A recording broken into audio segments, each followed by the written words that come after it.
And the first thing that I want to talk about is follower ratio.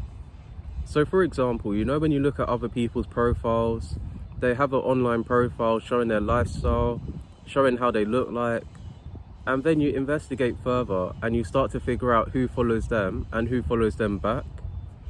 And when it comes to follower ratios, it's because some people, what they'll do, they'll follow you at first, and then later on they'll remove you as a follower, but then they want you to follow them. And that's something that I still don't get. And that's something that I wouldn't do because, for example, when you don't like someone, you don't want to figure out what they're doing.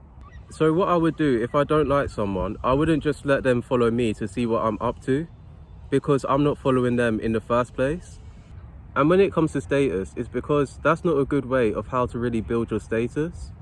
And for example, if they're not liking your stuff, they're not commenting, but instead they're just following you, you don't want it to be that people know where you are 24/7.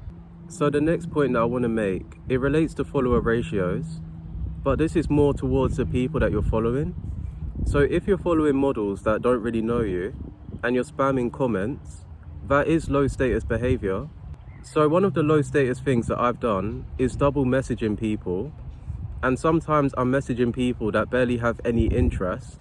So when you double text someone who isn't interested, not only are you putting your time into that, but also they're barely putting in any time when it comes to a reply. And sometimes they give you no reply, but you're always knowing what they're up to. And they say that they know what you're up to, but they don't actually check on your profile, they don't like it. You then realize that that person doesn't really care about you as much. And that's the way that I look at it. In a way, that person is thinking that they're a celebrity and they're thinking that you're a fan. And think about that for a moment, because when a celebrity interacts with a fan, they know that they have many fans, but then they're being very selective of who they give their attention to. For example, when a lot of people are following one person in particular, where you look at someone's profile, they have more people following them and less people that they are following. You then realize over time that the person's either good looking, they're creative with their post, and when they're creative with their post, they're going different places, they're showing more of their lifestyle. But also, let me just emphasize this, it's mainly based on appearance. And you realize that when it comes to appearance, it means that they're looking good, they're upholding a certain image. And that's what I'm going to say, because by having no profile, you're not really going to get any status. And even if you do have little status, it's better than getting fake followers. It's better than lying about your status. So another thing that I'm going to say, you need to start showing more of your lifestyle through photos and videos, and communicating as well, because you can't just have pictures and no one knows how you sound like. So that's what I'm going to say when it comes to improving your follower ratio. And one thing that I completely forgot when it comes to follower ratios, you need to be a social person. And I truly believe that I can be social, but what's holding me back is really the fact that I don't go out as much. So that's what I'm going to say, because by going out, it just means that you're at least meeting new people. But then also, it's just the fact that I don't really talk to as many people. So that is one thing that I'll continue to work on. But in terms of my communication skills, it's taken me time to get to where I am now. So that's what I'm going to say, because if you want to improve your social status, if you want to improve your status in general, it's by knowing more people, and then you have mutual friends because your friends know another person, and then you meet someone else because of that. No matter who you're talking to, you then realize that you can get something out of each conversation that you have with people. I'm moving on to the next topic.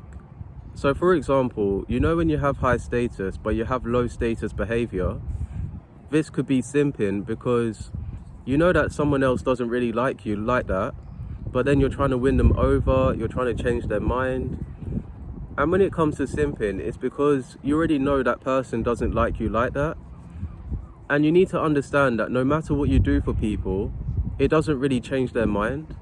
And you keep changing your mind because someone else is always leading the conversations. And that's why you can't really stand up for yourself, because you always think that person's right, you always put them on a pedestal, and you're simping over that person when you do things for them, but they wouldn't do the same thing for you. Another thing that I'm going to say when it comes to low status behavior is when you put yourself in bad environments, knowing that it's going to lead to something bad. You're sacrificing a lot of time to spend with people. Sometimes you're getting yourself into debt because of the amount of money you're spending on people. You know, when you're trying to show a certain lifestyle online, you're then not like that in real life. So when I mean fake it in terms of status, when it comes to online and sometimes in person, because when it comes to online, it's like a business card, for example, and you're trying to show people who you really are and what you're really offering other people. And for example, you look good, you always have a good appearance. And when it comes to a professional environment, I do understand, because you're trying to make deals with people, you're getting yourself in rooms which you never thought you'll be in. When it comes to status, you need to be able to adapt in different social situations. So that's what I'm going to say, because the way you dress, the way you behave, the people that you surround yourself with, and especially how other people behave when you're with them, you need to start noticing the differences of how people are going to perceive you. They're going to perceive you a certain way, and it can be good or bad. So it's hard to build status if you have no online presence, but then in person no one really knows you. So that's why I'll say this once and I'll say it again. You need to have some type of profile, and you need to carry yourself in a certain way as if you have status.